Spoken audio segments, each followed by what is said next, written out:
Nabila. Silahkan dibaca yang pertama ini, Mbak. Silahkan. Banyak generasi muslimah milenial Indonesia menjadi fans K-pop. Mereka menunjukkan identitas sebagai fans kelompok musik Korea ini dalam bentuk gaya berbusana. Pada prinsipnya, praktik berbusana ini menunjukkan gejala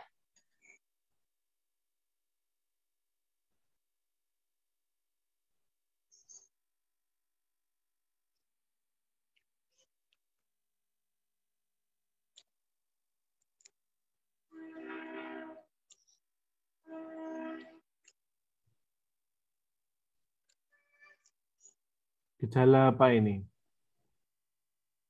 kalau menurut saya akulturasi budaya. Apa? Ya, makanya ini kita harus tahu artinya masing-masing. Apa itu yang dimaksud dengan mobilisasi? Jadi mobilisasi budaya itu apa? Yaitu tindakan pengerahan atau penggunaan secara serentak sumber daya nasional. Itu salah satu mobilisasi budaya ya. Terus ada akulturasi. Akulturasi itu pertemuan atau penggabungan dua budaya. Terus ada asimilasi. Asimilasi budaya itu apa? Suatu perubahan budaya yang terjadi karena adanya individu atau kelompok. Itu disebut dengan asimilasi. Terus kalau afirmasi, afirmasi itu apa?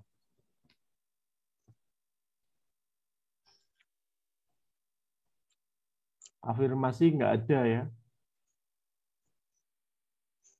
Afirmasi itu mengkonfirmasi dari suatu secara sederhana. Ini nggak ada ini ya, afirmasi. Yang paling betul adalah akulturasi. Jadi merupakan kondisi akulturasi budaya. Jadi budaya orang Indonesia dengan generasi milenial muslimah, fans K-pop, ini menjadi saling ngeblend ya antara budaya antara K-pop dan gaya berbusana.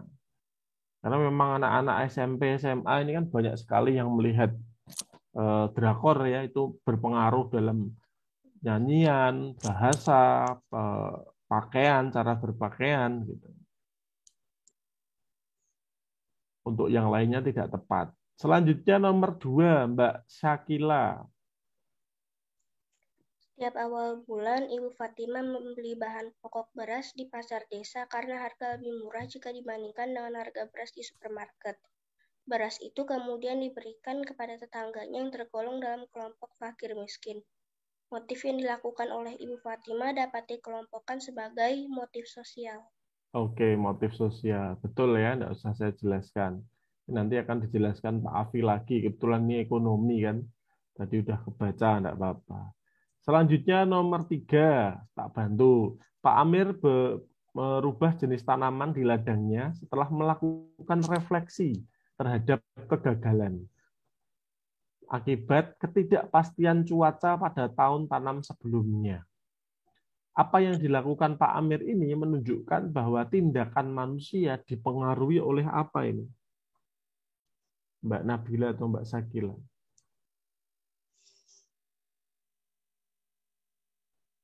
Refleksi itu salah satunya mengevaluasi. Oh, tahun tahun 2002 itu 1 ton. Tapi di tahun ini kok kelihatannya tidak subur karena tidak ada hujan, banyak angin. Faktor apa itu yang mempengaruhi?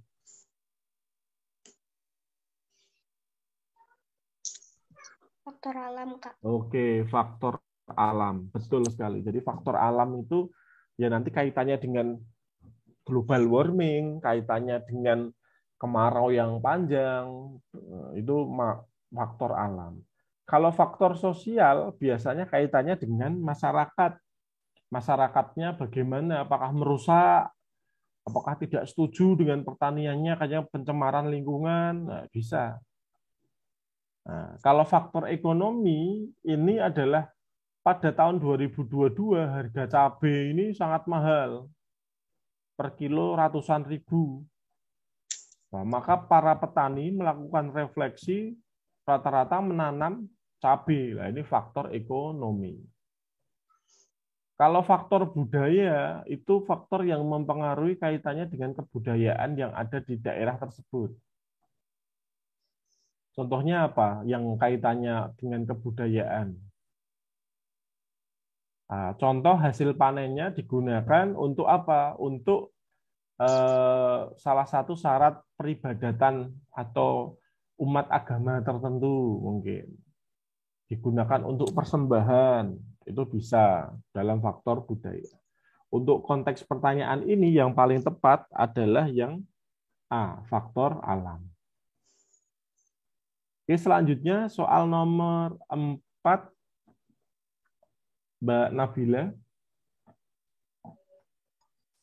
Nilai dan budaya Islam di Indonesia mulai berkembang sejak abad 13 Masehi, dipengaruhi oleh kebudayaan yang dibawa oleh para pedagang Arab dan India. Perkembangan Islam ini menunjukkan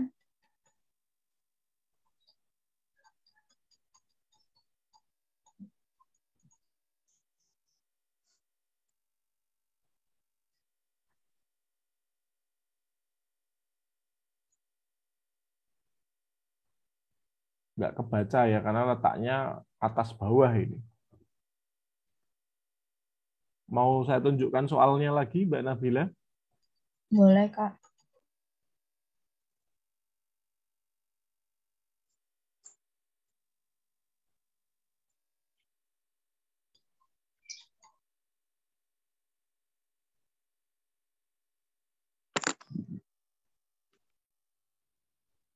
Oke.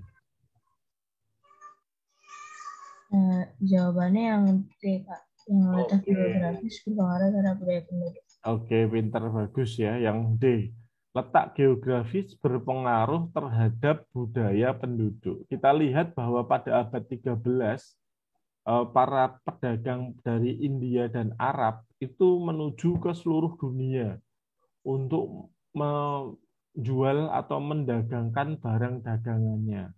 Orang Arab ya minyak wanginya, ada kurmanya, ada yang lain-lain. Terus orang-orang India menjual kainnya, kain tenunnya, terus hasil-hasilnya. Itu yang berpengaruh adalah budaya penduduk.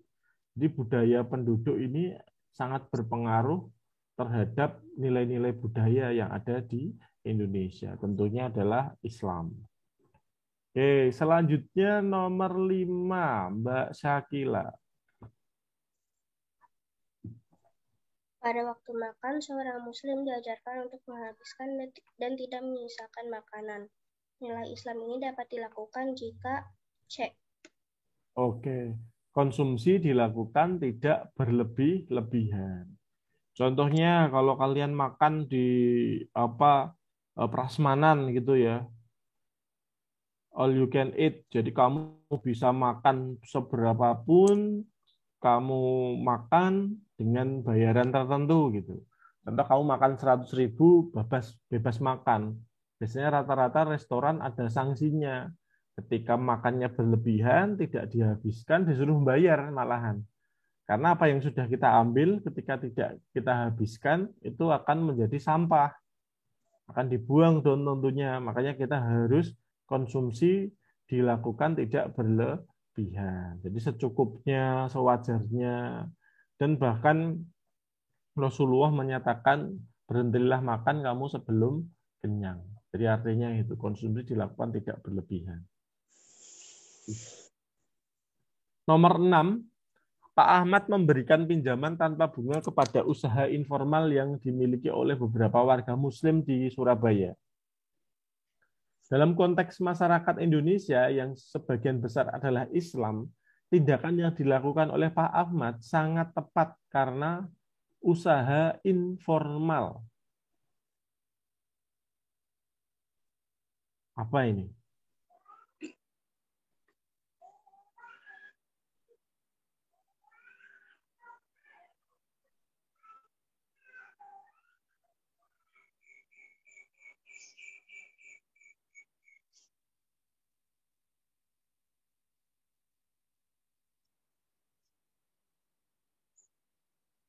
Jawabannya yang apa, Mbak Nabila atau Mbak Sakila?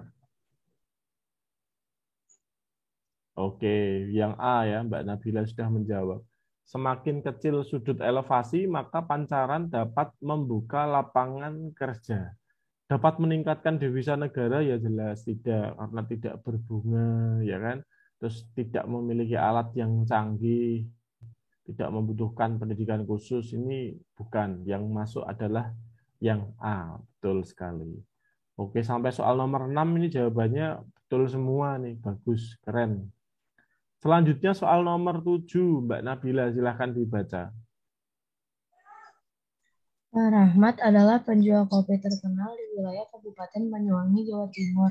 Untuk memaksimalkan margin dan menjaga kualitas rasa, Pak Ahmad melakukan pengolahan sendiri kopi yang dijualnya. Pelaku Pak Ahmad ini dapat dikategorikan sebagai produsen rumah tangga. Iya, produsen rumah tangga. Karena dia melakukan pengolahan sendiri kopi yang dijualnya. Diolah sendiri, dijual sendiri. Dan ini di 2022, ini tren ya. Ada banyak coffee shop, banyak sekali restoran, ada kopi cepat saji di supermarket atau pasar-pasar. Itu sangat luar biasa. Jadi mengangkat perekonomian Indonesia. Nah, kalau kita lihat kemarin yang sekarang booming kan Citayam Fashion Week ya, yang mungkin kalian lihat orang-orang dengan fashion yang aneh-aneh di situ. Tapi kalau kita lihat dari segi peningkatan perekonomian, wah banyak sekali pedagang yang berjualan di daerah situ dan penghasilannya kemarin di wawancara TV kurang lebih sekitar 700 sampai 1 juta per hari. Nah, jadi kan otomatis meningkatkan perekonomian. Lah kalau Pak Ahmad ini dia menjual itu diproduksi sendiri, digiling sendiri, dijual, maka dia disebut dengan produsen rumah tangga. Dan ini banyak sekali sekarang coffee shop ya, yang mungkin bisa kalian temui di Jakarta. Selanjutnya Mbak Sakila soal nomor 8, silakan.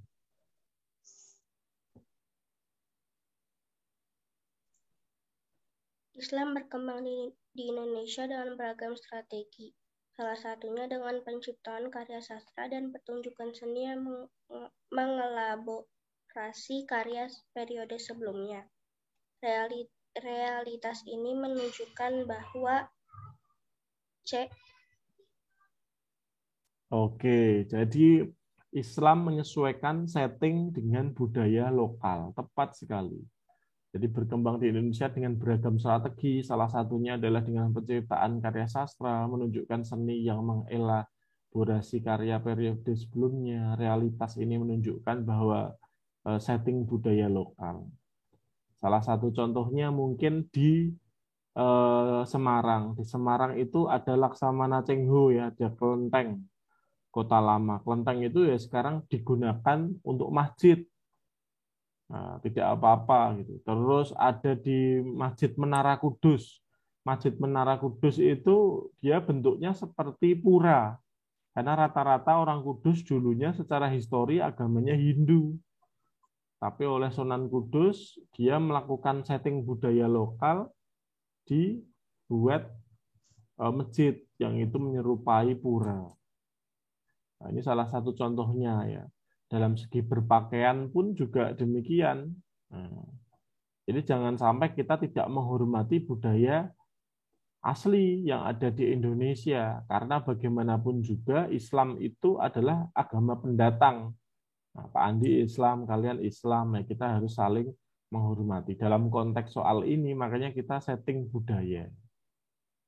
Jangan mentang-mentang, wah ini kita Islam, yang lainnya minoritas ditinggalkan ataupun tidak kita hormati. Jadi kita harus saling menghormati antara yang satu dengan yang lainnya. Selanjutnya nomor 9. Masa food producing dapat dipahami sebagai perkembangan peradaban manusia yang mampu memproduksi barang kebutuhan pangan tanpa harus berburu dan meramu. Jika dikaitkan dengan ajaran Islam, konsep ini kesesuaian dengan cerita siapa ini?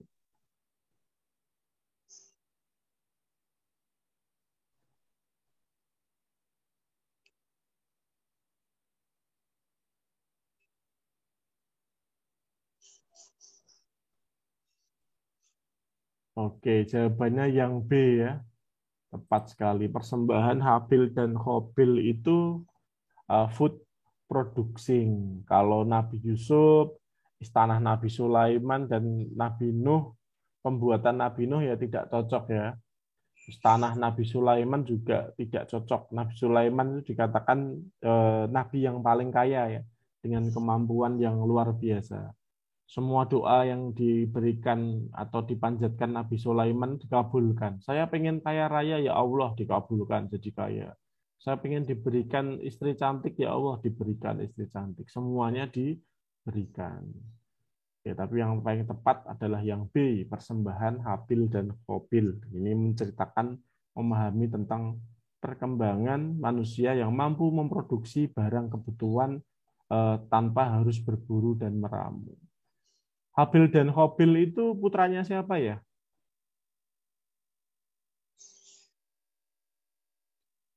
Ayo, ada yang tahu?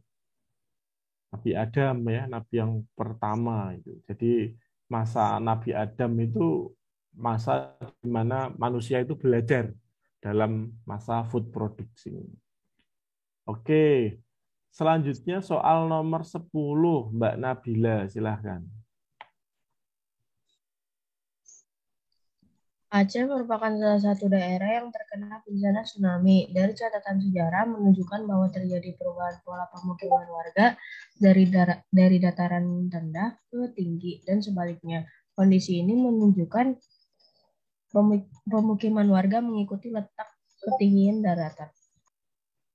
Oke, betul. Jadi pemukiman warga mengikuti letak ketinggian. Karena orang tahu bahwa bahaya Aceh pada tahun 2004 itu tsunami terbesar sepanjang sejarah umat manusia dengan sekitar 8,6 skala Richter. Dan itu korbannya banyak. Maka sekarang orang-orang Aceh itu ketika membangun permukiman, dia mencari daerah yang tinggi. Kalau sewaktu-waktu terjadi tsunami lagi, itu merupakan kegiatan mitigasi bencana untuk meminimalisir terjadinya resiko kematian, resiko kerugian, resiko yang tentunya tidak baik ya. Maka semuanya beradaptasi terhadap lingkungan, mereka rata-rata mencari rumah dengan ketinggian lebih dari 20 sampai 50 meter di atas permukaan laut.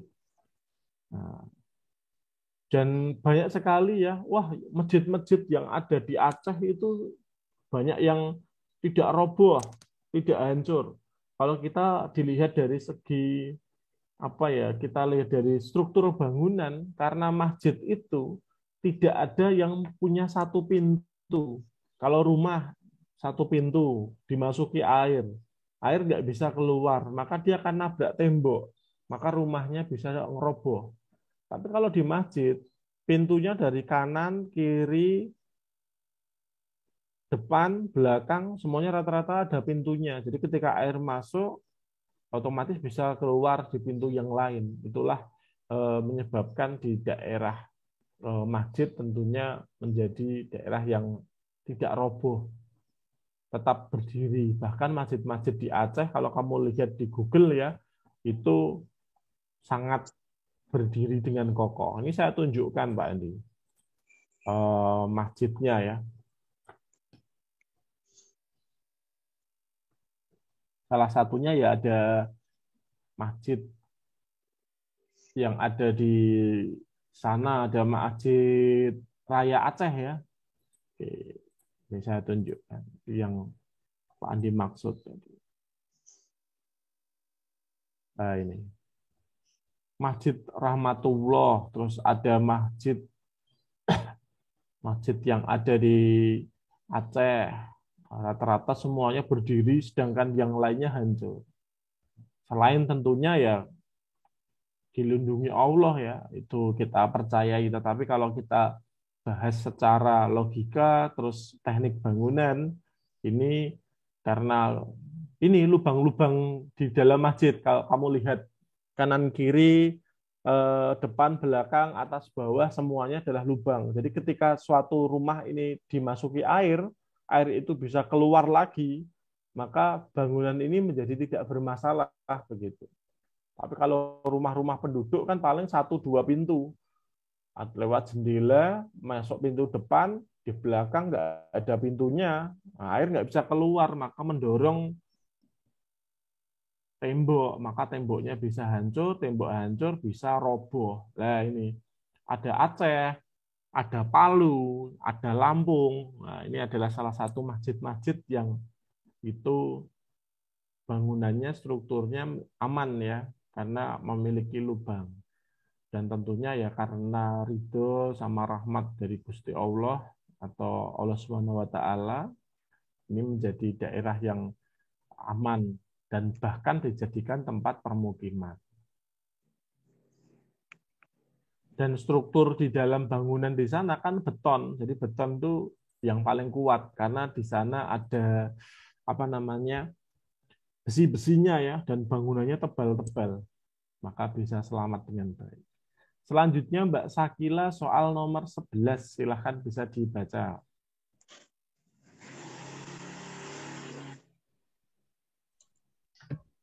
Nomor 11 ya, Kak? Ya. Sebentar. Dampak perang dagang antara negara Cina dan Amerika telah berimbas pada turunan daya beli petani karet di Sumatera. Kondisi ekonomi masyarakat Sumatera ini dikarenakan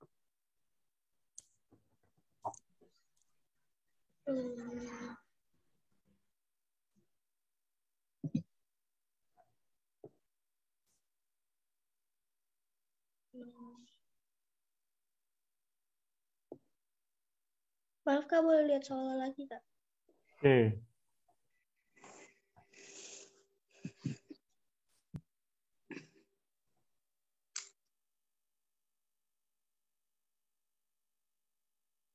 Dampak perang dagang Cina dan Amerika berimbas pada turunnya daya beli karet di Sumatera. Yang D, Kak. Oke, permintaan karet dari negara Cina menurun. Ketika permintaan turun, otomatis harga menjadi rendah, ya kan? Ekspor impor dihentikan. Nah, ini menjadi masalah tentunya.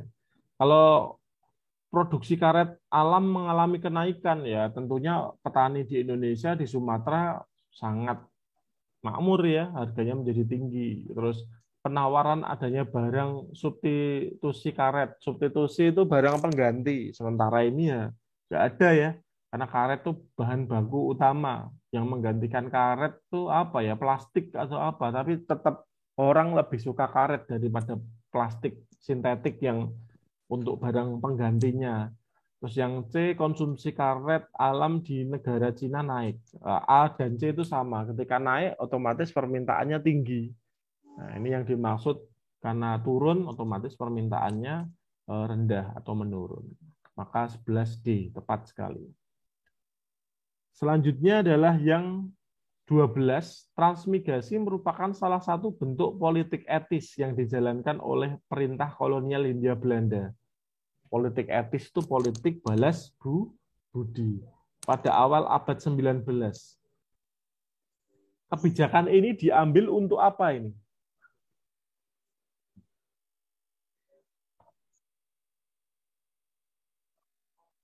Oke, tepat sekali, yaitu menyediakan tenaga kerja perkebunan di luar Jawa. Tepat sekali. Kalau mengedukasi penduduk di lokasi transmigrasi, oh enggak. Memeratakan kesenjangan sosial ekonomi masyarakat, enggak. Mengurangi kepadatan penduduk di Jawa, iya betul mengurangi. Tetapi kebijakan ini diambil untuk apa? Ada tujuan.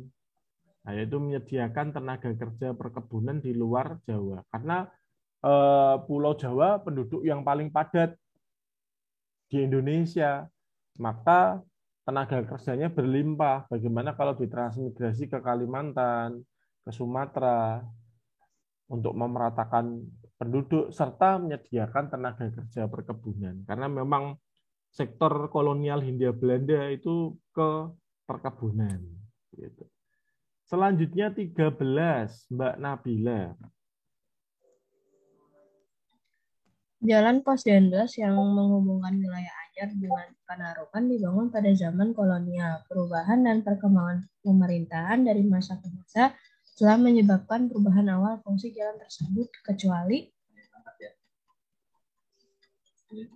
untuk pertunjukan seni dan budaya. Oke, kecuali berarti untuk pertunjukan seni dan budaya. Kalau untuk mobilitas militer, betul. Anyer sampai Panarukan. Sekarang Provinsi Banten ya Anyer yang kemarin tsunami sampai ke Panarukan. Jadi kalau kita lihat Panarukan itu Jawa Timur ya. Di daerah Banyuwangi sana. Nah, kecuali untuk pertunjukan seni dan budaya. Kalau mobilitas militer betul, aktivitas ekonomi betul, mengirim hasil pertanian lewat jalur Dendles itu. Terus untuk memperbaiki kualitas pertanian, betul, kecuali yang A. Oke, selanjutnya 14, Mbak Sakila.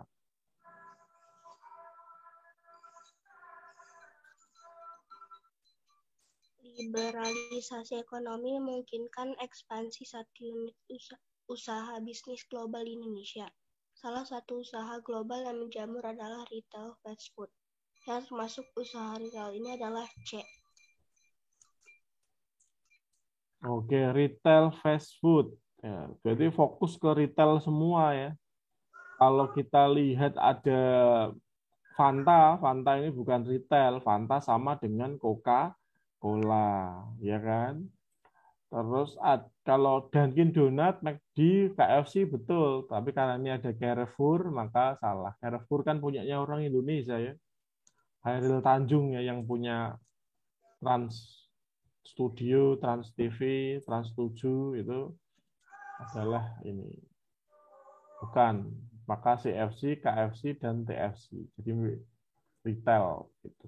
Huka-huka Bento ini juga sekarang sudah diakuisisi oleh Khairul Tanjung ya. Milik Carrefour, Trans 7 dan yang lain-lain. Oke. Saya kira nggak ada masalah jawabannya yang C. Selanjutnya 15. Kita lihat pernyataan yang tepat untuk gambar di bawah ini adalah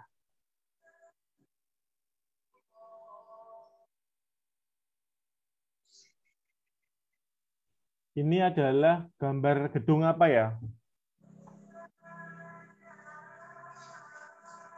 Menara yang terkenal menjadi landmark-nya Malaysia.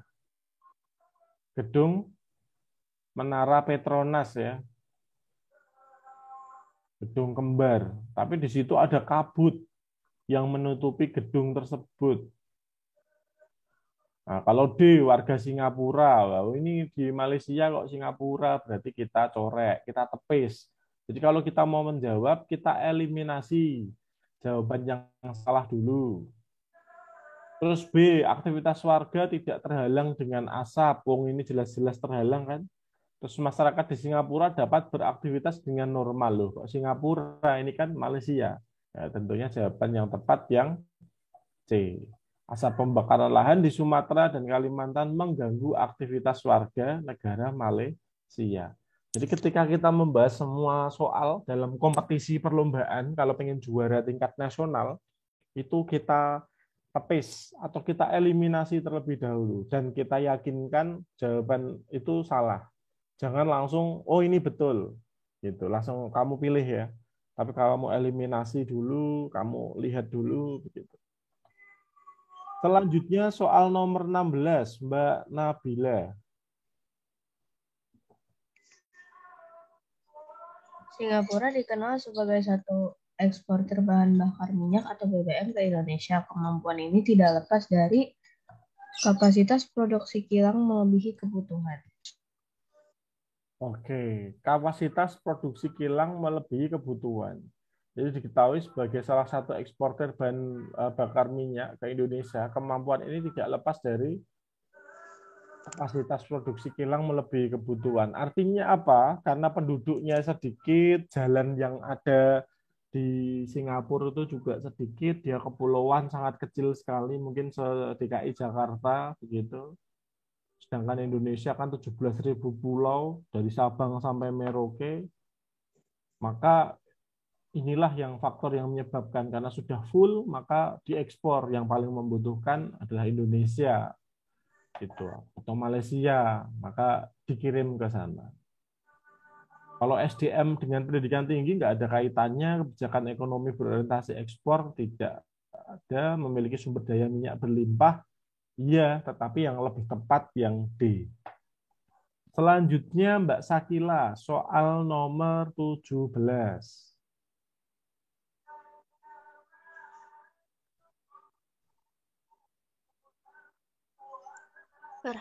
Perhatikan tabel produk yang dihasilkan oleh satu pekerja di negara ASEAN dalam satu hari. Oke, kita ke soalnya aja. Dengan memperhatikan tingkat efisiensi produk, maka yang sebaiknya barang yang dihasilkan di Indonesia, Filipina, Thailand, dan Vietnam dikhususkan kepada boleh lihat tabel lagi Kak?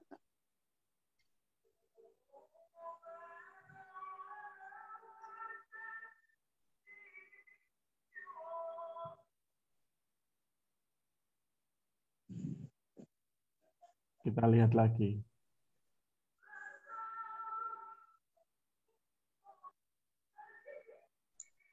Yang C Kak.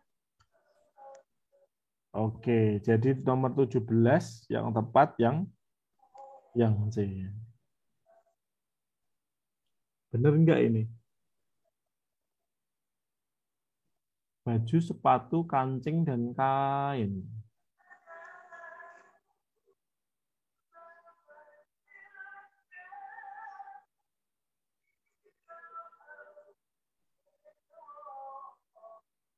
A dan C yang membedakan apa?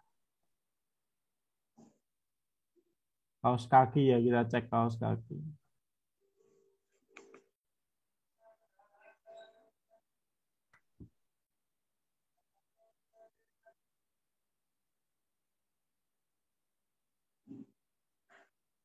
Ada 4 ya.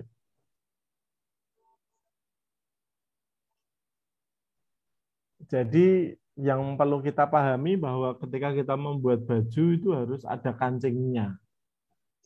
Jadi baju dan kancing, sepatu dan kain. Kaos kaki ini menjadi salah satu barang yang itu tidak primer ya. Tapi kalau baju nggak ada kancingnya, wah berat itu, nggak bisa ditutup ya. Jadi kita eliminasi yang kaos kakinya karena dia tidak begitu penting begitu, bukan satu bagian yang sama. Itu yang pertama. Terus yang kedua dari hasil yang dicapai itu Indonesia paling tinggi adalah kancing, baju, sepatu, kain ya. Dengan satuannya itu. Yang terendah adalah kaos kaki. Gitu. Terus Vietnam pun juga begitu. Jadi yang banyak yang paling rendah adalah kaos kaki.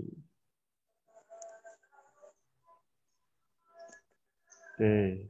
Selanjutnya soal nomor 18.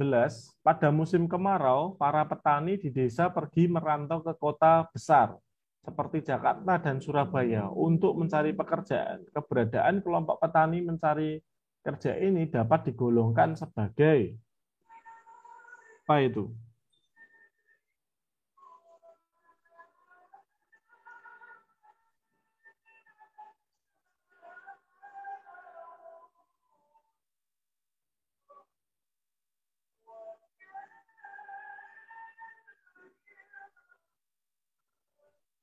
Oke, tepat sekali ya. Jadi pengangguran semu. Jadi dia adalah petani, ketika sudah bercocok tanam, pada musim kemarau dia mencari pekerjaan, maka dia disebut pengangguran semu.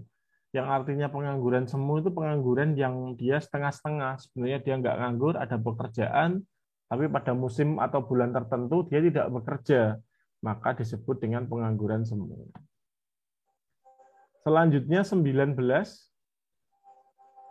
Mbak Sakila, Mbak Nabila dulu silakan. Globalisasi ditandai dengan berkembangnya global village. Satu sama lain terhubung dengan mediasi teknologi internet dan jaringan. Pernyataan yang tidak tepat untuk menggambarkan global village adalah berhentinya aliran pengetahuan dari luar wilayah. Oke, kecuali ya tentunya berhentinya aliran pengetahuan. Global Village itu daerah pedalaman yang tertinggal itu sekarang akses internet juga sangat baik sekali ya dengan satelit, dengan tower itu. Jadi pasar produksi suatu negara saling tergantung dengan yang lain. Meningkatnya masalah yang bersifat multinasional, betul. Multinasional itu sekarang contohnya ada hoax ya, itu masalah multinasional sekarang. Terus peranata sosial mengalami tantangan dan perubahan, betul. Karena sekarang fokus orang tuh hidup tidak bisa lepas sama handphone ya. Coba kalian satu hari nggak megang handphone 1 kali 24 jam, pasti akan tidak nyaman begitu. Jadi contohnya yang tepat adalah berhentinya aliran pengetahuan dari luar. Jelas tidak, karena itu akan semakin masuk, semakin masuk, semakin masuk terus. Selanjutnya adalah surat Arum. Silahkan Mbak Sakila nomor 20.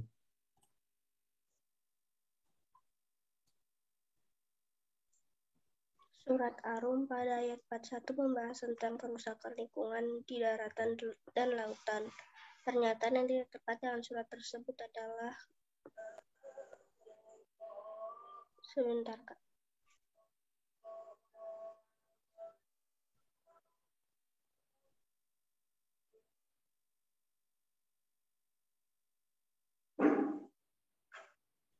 Oke, ini salah satu ayat yang setiap tahun di dalam KSM selalu keluar terus, Mbak. Jadi silahkan kamu perhatikan, kamu catat dengan baik surat-surat yang itu sering keluar ya. Yang B, Kak. Oke, jadi Arum itu adalah membahas tentang gempa bumi. Jadi kalau kita lihat Arum 41 sampai 42 telah tampak kerusakan di darat dan di laut disebabkan perbuatan manusia, supaya Allah merasakan kepada mereka sebagian dari akibat perbuatan mereka agar mereka kembali ke jalan yang benar. Katakanlah, adakanlah perjalanan di muka bumi dan perlihatkanlah bagaimana kesudahan orang-orang yang dulu. Kebanyakan dari mereka itu adalah orang-orang yang mempersekutukan. Jadi kalau kita lihat kondisi kerusakan di darat dan di laut itu disebabkan oleh perbuatan manusia. Ini surat Arum ya. Jadi larangan membuat kerusakan yang ada di muka bumi. Kalau kita lihat, kita sinkronkan dengan soal KSM tahun 2019 ini, nah, yang paling tepat adalah gempa bumi. Karena gempa bumi ini dia merusak darat dan lautan. Kalau banjir bandang hanya dataran saja. Tanah longsor hanya dataran saja. Kebakaran hutan juga sama. Jadi Arum ini fokus ke gempa bumi. Loh, Pak, kenapa kok gempa bumi? Apa kaitannya dengan manusia? Ternyata kalau kita lihat secara mendalam, gempa bumi itu terjadi akibat proses apa? Pergerakan lempeng. Lempeng itu bergerak karena apa? Karena global warming. Global warming itu pemanasan global. Pemanasan global itu dilakukan oleh siapa? Oleh manusia. Sekarang manusia jarang yang menggunakan alat transportasi umum, rata-rata menggunakan mobil pribadi. Terus industri. Kalau kita lihat di mana di Jakarta aja ketika pada pukul 7, 8, 9 kan banyak kabut ya. Itu sering disebut dengan smog, SMOG. Jadi asap karbon dioksida yang itu dikeluarkan oleh asap kendaraan bermotor, transportasi umum, mobil, serta industri. Nah, itu menjadikan global warming. Ketika global warming, esnya mencair. Nah, es mencair di kutub utara dan kutub selatan menyebabkan keseimbangan bumi itu berubah. Maka lempeng-lempeng yang ada di bumi saling bertabrakan. Ketika lempeng-lempeng di bumi saling bertabrakan, yang dirugikan adalah daratan dan lingkungan. Nah, kerusakan itu apalagi terumbu karang, pengeboman, pengambilan ikan, terumbu karang dibom, diambil terumbu karangnya untuk akuarium, ikannya diambil, terus selanjutnya penebangan hutan. Jadi solusinya dalam global warming adalah dibanyakan hutan. Hutannya semakin banyak, tapi realitanya Bogor hutan ditebangi semua, dijadikan permukiman, villa. Kalimantan dijadikan nanti ibu kota, Sumatera juga untuk perkebunan dihancurkan. Wah, inilah yang menyebabkan adanya surat Arum ayat 41 begitu. Jadi kerusakan yang ada di darat dan lautan itu disebabkan oleh manusia, maka adanya bencana yang besar, yaitu gempa bumi. Jadi kita harus menjaga lingkungan supaya gempa bumi tidak terjadi. Selanjutnya 21. Sebagai ibu rumah tangga, ibu muslimah selalu berbelanja di Pasar Barokah yang letaknya di kampung sebelah. Beberapa tahun kemudian Pasar Rahmah dibangun tidak jauh dari rumahnya, sehingga aktivitas berbelanja ibu muslimah beralih ke Pasar Rahmah. Contoh kasus tersebut dalam perspektif interaksi antar ruang dikenal sebagai apa ini?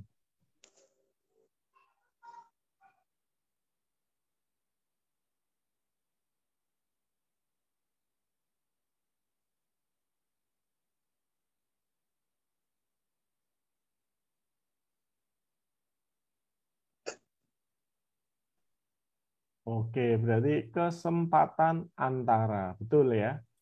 Yang D, betul Mbak Nabila, yaitu kesempatan antara. Kesempatan antara itu adalah kesempatan ketika kita melakukan suatu aktivitas perekonomian. Ya. Selanjutnya 22, Mbak Nabila, silakan.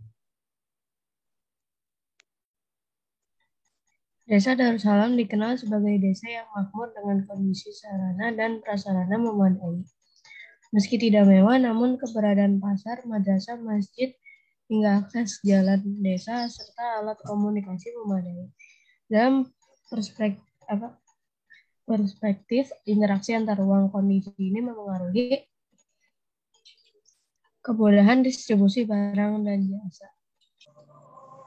Oke, meski tidak mewah, keberadaan pasar, madrasah, masjid hingga akses jalan desa serta alat komunikasi memadai dalam perspektif interaksi antar ruang, kondisi ini mempengaruhi kemudahan distribusi barang dan jasa. Distribusi itu ya kaitannya dengan perpindahan barang ya, transportasi itu disebut dengan distribusi. Oke, tepat Mbak Nabila. Selanjutnya Mbak Sakila, silakan. Perhatikan ayat Al-Quran sebagai berikut. Hai orang-orang yang beriman, hendaklah kamu jadi orang-orang yang selalu menegakkan kebenaran karena Allah, menjadi saksi dengan adil, dan janganlah sekali-sekali kebencianmu terhadap sesuatu kaum mendorong kamu untuk berlaku tidak adil. Dalam perspektif interaksi sosial, prinsip dasar yang dapat dijalankan dalam kehidupan masyarakat plural adalah yang C. Oke, tidak melakukan tindakan semena-mena kepada siapapun dan di masyarakat. Jadi betul sekali, jangan kita seperti yang Pak Andi sampaikan, kita harus saling menghormati antara yang satu dengan yang lain. Itu sudah sangat jelas ya. Untuk yang lainnya tidak bagus ya, salah. Yang D juga menjalin persahabatan sejati kepada siapa saja ketika bermasyarakat. Yang paling tepat tentunya yang C sesuai ayat tadi. Selanjutnya, berdasarkan skema tersebut, prinsip Islam yang dapat diterapkan dalam mengelola lembaga sehingga memberikan hasil yang maksimal adalah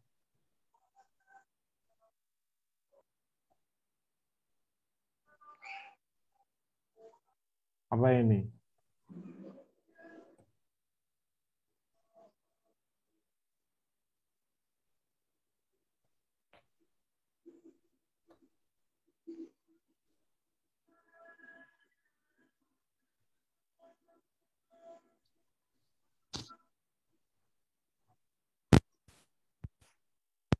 Yang tepat yang D, prinsip profesionalisme. Karena kita lihat di situ ada manajemen pekerjaan, pekerjaannya memuaskan dalam kualitas jumlah, dampak jangka panjang, puas bagi kreatif, terus ada termotivasi oleh orang, itu adalah sikap profesional. Dalam Quran Al-Basyinah ya, ayat 7. Selanjutnya Mbak Nabila nomor 25.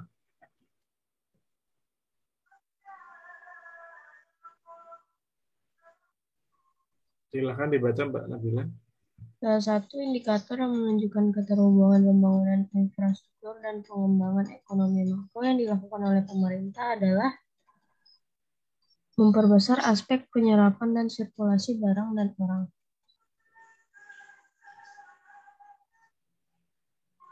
Oke, memperbesar aspek penyerapan dan sirkulasi barang ke orang lain, ke orang-orang ya.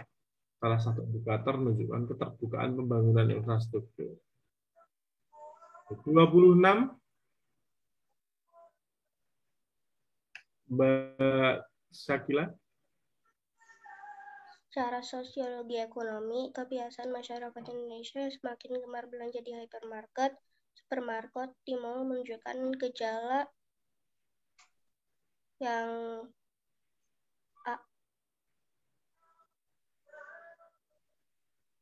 Oke, ini yang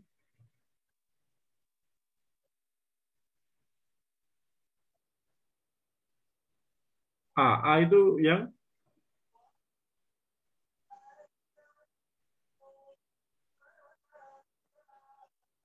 perubahan gaya hidup masyarakat. Oke, perubahan gaya hidup. Ini tadi kita disebut apa tadi?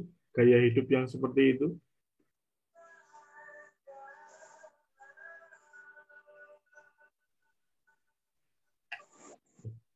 Jadi secara sosiologi, ekonomi kebiasaan masyarakat Indonesia yang semakin gemar belanja, konsumtif ya, di hipermarket, supermarket, di mall menunjukkan gejala perubahan gaya hidup. Jadi gaya hidup pemborosan, ya, konsumtif yang tinggi. Selanjutnya 27, perhatikan ayat Al-Quran sebagai berikut, sesungguhnya yang kamu sembah selain Allah itu tidak mampu memberikan rezeki kepadamu. Maka mintalah rizki dari sisi Allah dan sembahlah Dia dan bersyukurlah kepadanya. Hanya kepadanya lah kamu akan dikembalikan. Berdasarkan ayat tersebut, langkah tepat yang harus dilakukan Ibu Khadijah selaku pengusaha muslimah di bidang busana muslim adalah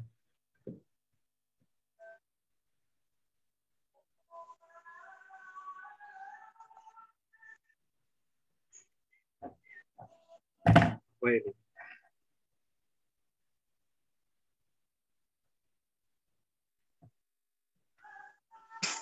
Meningkatkan kualitas dan kuantitas produksi busana muslim. Jadi pedagang itu kuncinya adalah kejujuran ya di surat ini. Jadi meningkatkan kualitas, kuantitas itu berarti jumlahnya, jumlah yang banyak dan kualitas yang bagus. Karena rezeki sudah ada yang ngatur begitu. Kalau kita bagus berkualitas tentunya akan mendapatkan rezeki yang banyak, melimpah. Selanjutnya soal nomor 28. Silahkan Mbak Nabila. Perhatikan hadis berikut. Janganlah kamu mencegat kafilah-kafilah dan janganlah orang-orang kota menjual buat orang desa. Saya bertanya kepada Ibnu Abbas, apa arti sabdanya? Janganlah kamu mencegat kafilah-kafilah dan jangan orang-orang menjadi perantara baginya. Hadis riwayat Bukhari. Sebagai seorang pengusaha peci, Bapak Soleh menyadari betul makna dari hadis tersebut. Maka tindakan yang harus dilakukannya adalah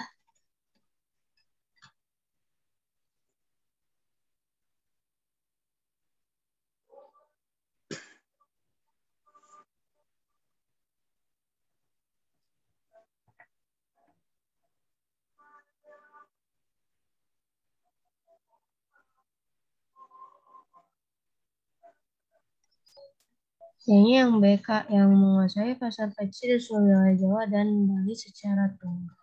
Oke, menguasai pasar peci di seluruh wilayah Jawa dan Bali secara tunggal ya. Ini karena kita lihat bahwa eh, apa arti sabdanya kaitannya dengan janganlah kamu mencegat kafilah-kafilah dan janganlah orang kota menjual buat orang desa. Kamu mencegat kafilah, jangan orang-orang menjadi perantara baginya. Oke, yang paling tepat adalah yang B. Karena yang lainnya negatif ya, menghambat pengusaha tentunya tidak meminta kepada masing-masing pengusaha peci untuk bergabung, enggak di sini melakukan konsolidasi agen untuk menjadi distributor produknya, enggak. Yang paling tepat adalah yang B. Selanjutnya Mbak Syakila soal nomor 29.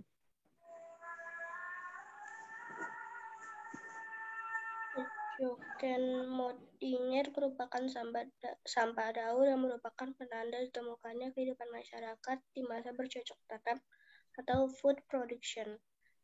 Penanda ini memberikan indikasi bahwa masyarakat praaksara yang B. Oke, yang B ya, bergantung pada kehidupan dan hasil-hasil laut. Jokenmodinger merupakan sampah dapur yang merupakan penanda ditemukan kehidupan masyarakat di masa bercocok tanam atau food production. Penanda ini memberikan indikasi bahwa masyarakat praaksara, berarti waktu belum mengenal tulisan, bergantung kepada kehidupan dan hasil-hasil laut. Oke, tepat sekali. Selanjutnya nomor 30. Mengamati peta jalur masuk perkembangan agama Hindu dan Buddha di Indonesia secara sosio-religius menunjukkan bukti bahwa mengamati peta jalur masuk perkembangan agama Hindu dan Buddha di Indonesia secara sosio-religius menunjukkan bahwa apa ini?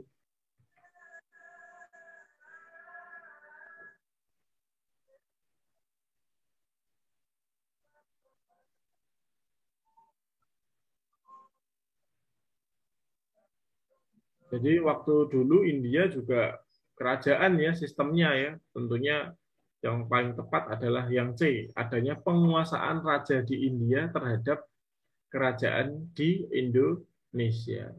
Bahkan ada raja yang itu asalnya dari India, terus dia berperang atau merebut kekuasaan di Indonesia, terus ada juga kegiatan-kegiatan aktivitas seperti pelayaran. Kita lihat petanya itu adalah di peta di India ya, bagian timur yang menuju ke Asia Tenggara melewati Myanmar, Thailand, terus ke Malaysia dan sekitarnya.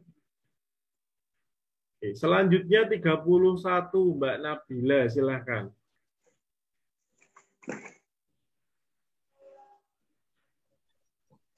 Kemampuan mengakomodir nilai-nilai budaya dan kepercayaan lokal masyarakat Indonesia disinyalir menjadi penanda keberhasilan Islamisasi di Indonesia, khususnya di Pulau Jawa, yang dilakukan dengan cara memodifikasikan nilai-nilai Islam sehingga mudah dimengerti dan diterima. Jadi kemampuan mengakomodir nilai-nilai budaya dan kepercayaan lokal masyarakat di Indonesia disinyalir menjadi penanda keberhasilan Islamisasi di Indonesia, khususnya di Pulau Jawa yang dilakukan dengan cara ya memodifikasi nilai-nilai Islam sehingga mudah dimengerti dan diterima. Salah satu contohnya ya Sunan Kalijaga itu ya. Sunan Kalijaga dia menyebarkan agama Islam sesuai dengan kebudayaan yang ada. Kebudayaan yang ada itu kan diciptakannya wayang kulit. Orang di Jawa suka sekali mendengar wayang. Nah, wayangnya itu tentang Pandawa Lima gitu. Pandawa Lima itu secara histori berasal dari Hindu kan.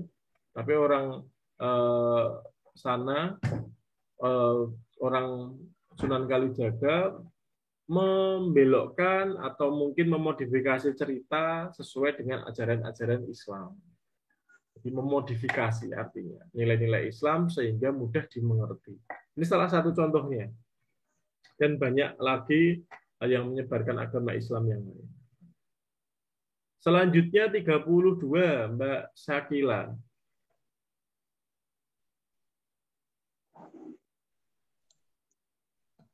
Perhatikan ayat berikut. Ambillah mana yang mudah dilakukan dan suruhlah orang mengerjakan yang ma'ruf atau tradisi yang baik. Serta jangan pedulikan orang-orang yang bodoh. Dalam konteks sejarah perkembangan Islam di Indonesia, terutama di Jawa, ayat tersebut secara operasional dibuktikan melalui yang A. Ya, ambillah mana yang mudah dilakukan dan suruhlah orang mengerjakan yang ma'ruf, tradisi yang baik, serta jangan pedulikan orang-orang yang bodoh. Dalam konteks sejarah perkembangan Islam di Indonesia, terutama di Jawa, ayat tersebut secara operasional dapat dibuktikan melalui larangan Sunan Kudus ya, menyembelih sapi bagi umat Islam di wilayah Kudus. Betul. Jadi kalau kamu ke Kudus, di sana adanya sate kerbau untuk mengganti atau mensubstitusi barang yang harusnya sapi, karena sapi itu disembah oleh menjadi hewan yang sakral oleh umat Hindu, maka Sunan Kudus pelan-pelan untuk memberikan ajaran ke Islam. Untuk korbannya di Kudus sana pun sekarang juga kerbau, bukan sapi. Dan itu sesuai syariat Islam halal dan korbannya diterima begitu. Ini hanya untuk menghormati orang Hindu yang ada di daerah Kudus di Provinsi Jawa Tengah. Jadi kalau pernah lihat Sunan Kudus tidak? Ke Masjid Kudus, Mbak Sakila dan Mbak Nabila? Pernah tidak? Belum, Kak. Oh, belum ya. Oke, ini saya tunjukkan. Kalau Pak Andi kebetulan dari Jawa Tengah, kita tahu begitu. Nah, ini ya. Ini adalah Masjid Menara Kudus. Yang ini tadi di awal dibahas ya, akulturasi kebudayaan. Karena memang di daerah Kudus itu mayoritas agamanya Hindu, tetapi Sunan Kudus masuk ke sana dan mereka membuat nilai-nilai aturan yang berbeda. Salah satu contohnya adalah bangunan masjid. Ini diakulturasi antara masjid dengan menara. Menara itu seperti pura ya. Terus yang kedua, menu makanan atau kurban yang ada di sana yang biasanya menggunakan sapi, karena sapi itu adalah merupakan hewan yang dihormati oleh umat Hindu. Orang Sunan Kudus menggantinya, mensubstitusi barangnya menjadi kerbau begitu, yang secara jenis itu mirip dengan sapi. Jadi sampai sebegitunya ya kita harus saling menghormati sesuai yang ayat tadi sampaikan. Di tepat jawabannya adalah yang A. Selanjutnya 33, keberadaan pasar tunggal ASEAN yang dikenal dengan istilah masyarakat ekonomi ASEAN. Ini tadi Pak Andi singgung di PowerPoint tadi. Secara ekonomi, politis diarahkan untuk apa ini?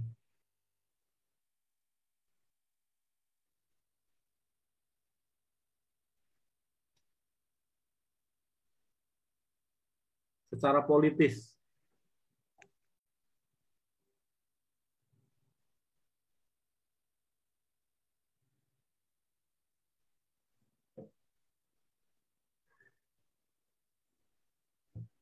keberadaan pasar tunggal ASEAN, dikenal dengan istilah MEA, ini secara ekonomi politik diarahkan untuk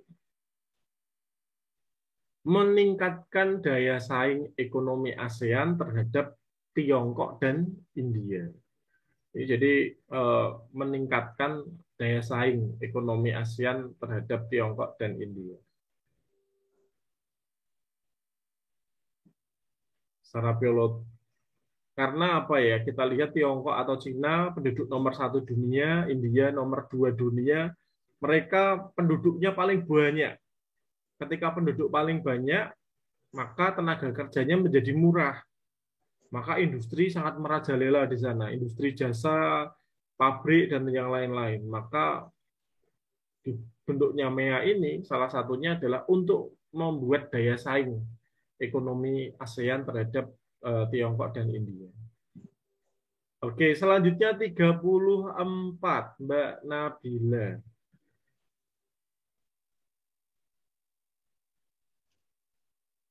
Silakan, Mbak.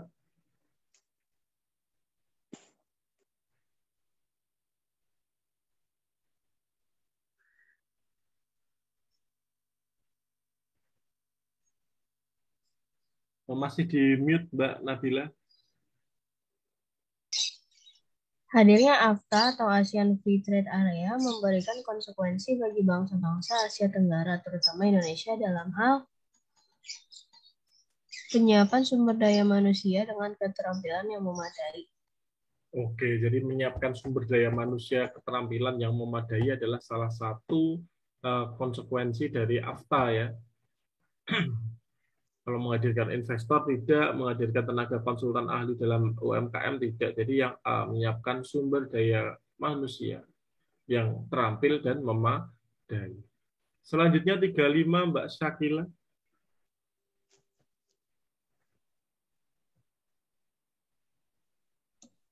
Memasuki abad ke-19, keberadaan VOC dibubarkan oleh Kerajaan Belanda karena dinilai mengalami kegagalan dalam hal perdagangan, sehingga menjadikan kebangkrutan. Meski demikian, secara politis, keberadaan VOC telah mampu melakukan yang B. Oke, 35 ini dia yang B ya, menunjukkan kesultanan di Nusantara dalam pengaruh kolonialisme. Sudah sangat jelas sekali. Selanjutnya 36. Diriwayatkan dari sahabat Anas bahwa Nabi Shallallahu Alaihi Wasallam ketika kembali dari bepergian dan melihat dinding-dinding Madinah, beliau mempercepat laju untanya. Apabila mengurangi kecepatan untanya, beliau menggerakkannya untuk mempercepat karena kecintaan beliau pada Madinah. Dalam konteks sejarah perjuangan bangsa Indonesia, hadis tersebut dapat dilihat pada peristiwa apa ini?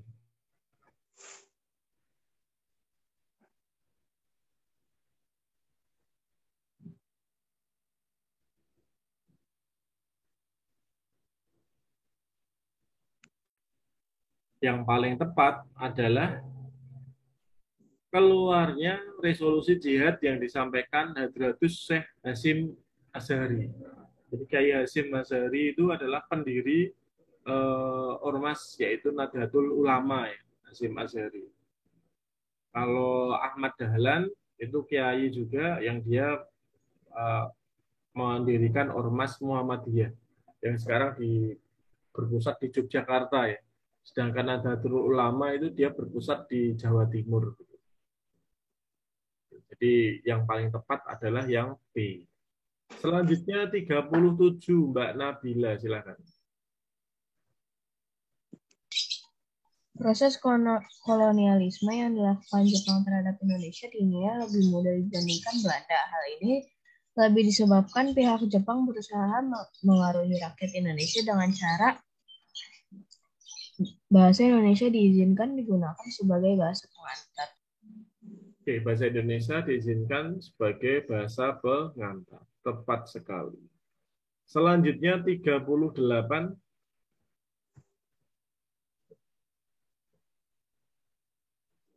Mbak Syakila.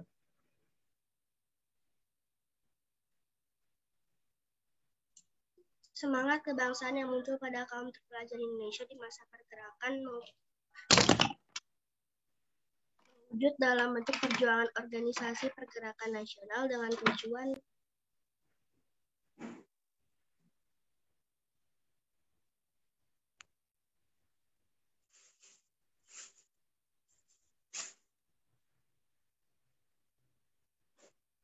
Jadi kalau kita lihat semangat kebangsaan Indonesia yang dilakukan oleh Bung Tomo, yang Kak.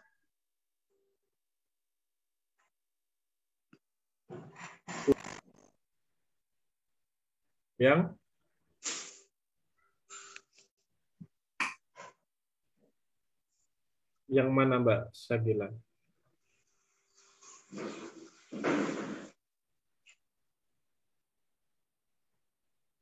Yang A tentunya mengembangkan jiwa nasionalisme rakyat Indonesia. Ketika jiwa nasionalisme itu tinggi, rasa nasionalisme, rasa cinta tanah air, satu perjuangan, satu bahasa, satu nusa, satu bangsa. Inilah munculnya Sumpah Pemuda itu. Maka perjuangan orang-orang muda menjadi sangat menggebu-gebu begitu ya, untuk semangat begitu. Selanjutnya 39. Berdasarkan grafik tersebut, program ekonomi yang dapat dilakukan oleh pemerintah adalah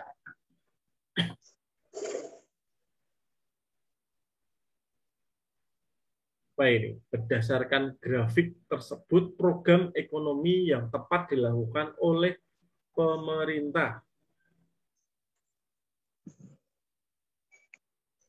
Program ekonomi loh ya. Kalau fasilitas kesehatan, dia di bidang kesehatan, merevitalisasi balai latihan kerja masyarakat, ini bukan di bidang ekonomi juga, membangun fasilitas pendidikan yang memadai, ini dari bidang pendidikan. Kalau ekonomi ya ekonomi, berarti jawabannya yang A. Kalau kita lihat, ini tuh apa tuh piramida penduduk apa tuh ini? Piramida penduduk apa ini? Mbak Nabila, Mbak Syakila, sudah pernah diberikan belum?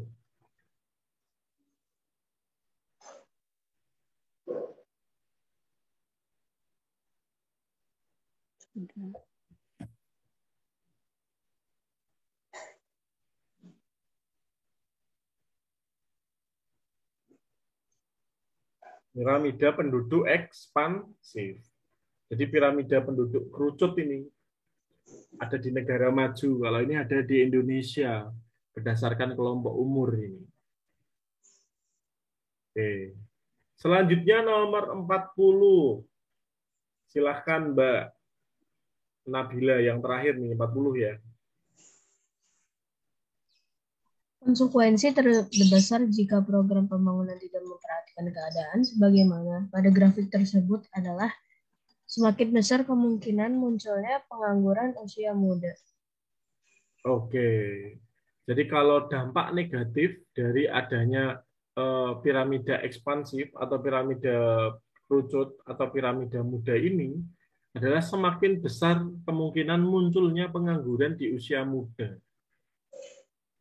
Contoh seperti Cina. Cina itu penduduknya sangat banyak sekali, 1 M lebih ya. Ketika jumlah penduduknya itu banyak, tentunya lapangan pekerjaan harus banyak. Ketika tidak banyak, tentunya akan menciptakan pengangguran-pengangguran yang ada di negara tersebut.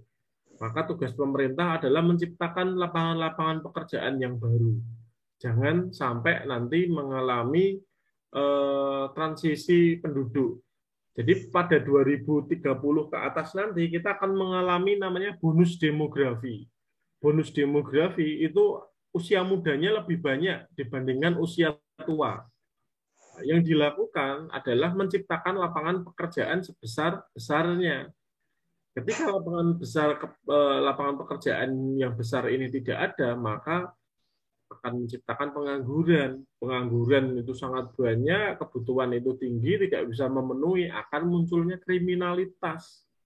Maka kegiatan-kegiatan inilah yang saling berhubungan antara yang satu dengan yang lain. Oke, kalau saya analisis ini ya, dari 40 soal, antara Mbak Nabila dan Mbak Sakila ini kurang lebih soal salah kurang lebih 5 soal yang jawabannya tidak tepat ya. Jadi poinnya dinilai 9 begitu. Nanti mungkin suatu saat akan saya berikan soal, terus silahkan dikerjakan secara mandiri, terus nanti kita cocokkan kalian poinnya di mana.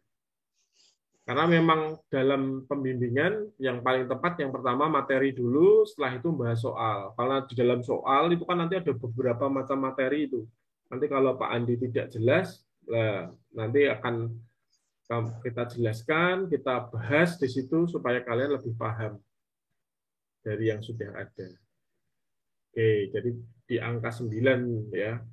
Harapannya besok bisa minimal salah hanya 2 atau 3 begitu. Syukur-syukur 100 ya itu sangat bagus.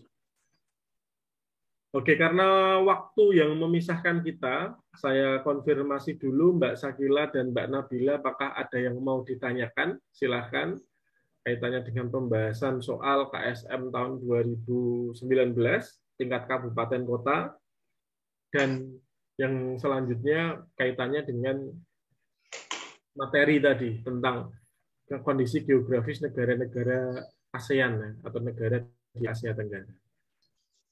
Aman ya? Nggak ada masalah. Nanti kalau ada pertanyaan silahkan gunakan grup WhatsApp-nya. Pak, saya mau bertanya. Begitu. Nanti pasti akan Pak Andi jawab. Begitu. Supaya aktif ya kelasnya. Begitu. Untuk Mbak Nabila dan Mbak Sakila masuk sekolahnya tanggal berapa ya? Tanggal 18. Oh, tanggal 18 minggu depan berarti ya. Jadi nanti tetap mengikuti kegiatan ini ya, tetap pembimbingan sesuai jadwal yang sudah ditentukan. Jadi terima kasih Mbak Nabila, Mbak Sakila, serta Ibu Linda dan Bu Yulaiha sudah menemani. Sekian dari saya, apabila ada tutur kata yang kurang berkenan, saya minta maaf.